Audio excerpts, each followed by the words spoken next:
the supremacy of language, heaven, God, and society. Language defines reality. Language organizes reality. Language interprets reality. First, when I say language is supreme, or make reference to the supremacy of language, well, language is not really supreme in an absolute way. It's only supreme over certain factors of human attention, perception, and behavior or response. But that supremacy can be quite important. That influence of language can be quite important. Language only organizes human activity. However, for humans living in groups, even small groups of hunter-gatherers, the organizing of human cooperation through language can be a topic of tremendous practical value. Effective communication is essential to most modern forms of economic activity, especially in the training and organizing of human resources, of humans. So consider the frequency of married couples reporting instances of misinterpretation or miscommunication or communication barriers. That has to do with language, right? However, there are some things that are not under the influence of language. Language does not cause a mustard tree to change into an apple tree. You can't just put a new label on a jar of pickles and have that affect the contents of the jar. Language by itself does not splice a branch from one trunk of a certain tree onto another trunk of a different tree. Language can't do that. Human action can do that, and language can organize those human activities, but language itself doesn't do that. Language itself does not literally stop the rotation of the Earth on its axis or cause time to suddenly go backwards. However, language can reference such possibilities. And language is the only way to reference such possibilities. Elsewhere I've said language is the realm of possibility. And also a particular kind of possibility in language called impossibility. There's no impossibility outside of language. So language itself is an extension of the rest of the universe. Astrophysics, ecology, biology, neurochemistry, all those things lead to the development of language in the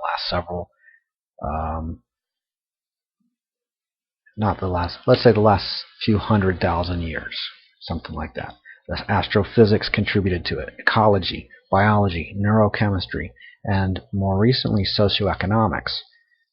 Language is a social phenomenon. Newborn humans do not have it automatically. It's not genetic, but it is a potential or capacity that has evolved over time.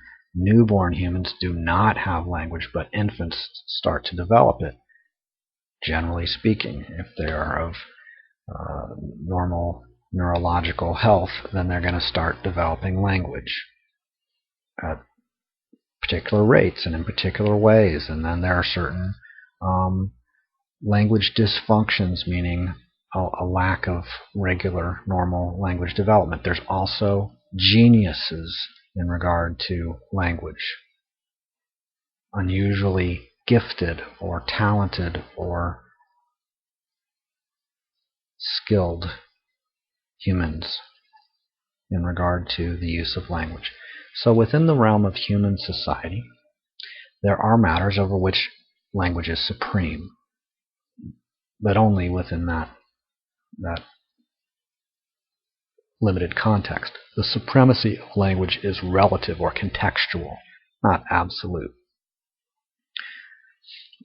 Here's a picture of, in the blog, there's a picture of some folks there. They were protesters, I think, from the Occupy Wall Street movement, and it's a picture of them standing around and the snow is falling on them. Well, writing down special shapes called letters onto a sign and then walking around with it does not stop snow from falling. Language doesn't stop snow from falling. You can't pass a legislative proposal to create more oil geologically. You can only reorganize human society, only reorganize human action through language. Language doesn't start or stop hurricane winds from blowing. Language does not start or stop the exploding of bombs or the burning of a forest fire. However, language does allow for the building of things like bombs, or the building of bridges, or the building of transportation devices that go across bridges, the creating of maps that tell you where the bridge is going to be, and engineering and architecture designs about how to build the bridge and what materials you're going to need, and you have the budget, and you have the government, and you have the director or the foreman and all the staff, and they go out and they take their shovels and their all their tools, and they can make a bridge. It's amazing what humans can do with this tool of language. Buildings can be built, people can be trained to be architects, and trained to design bombs and design bridges and design automobiles and buildings and create them. And without language, there's no such thing as any of that. There's no such thing as names without language, nor of marriage, nor of any other contract or agreement. Language is the realm of agreement. Without language, there's no laws, like in the sense of statutory law or social regulations. And there's no formal government. There's no boundaries.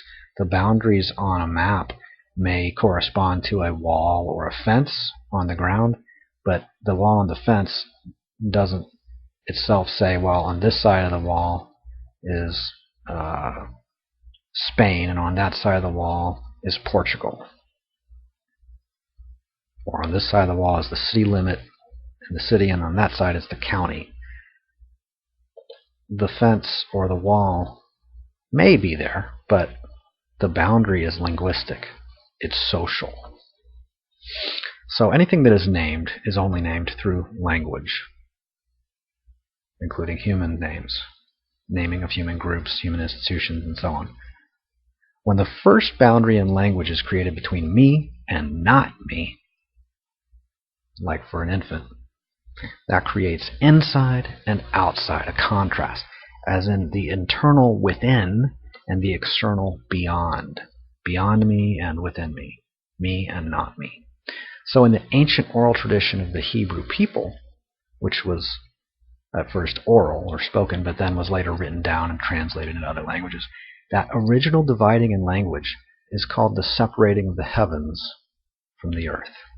Earth is the labeled, the perceived, the realm of the temporary or changing. Heaven is the process of perceiving, or the perceiver, the divine witness.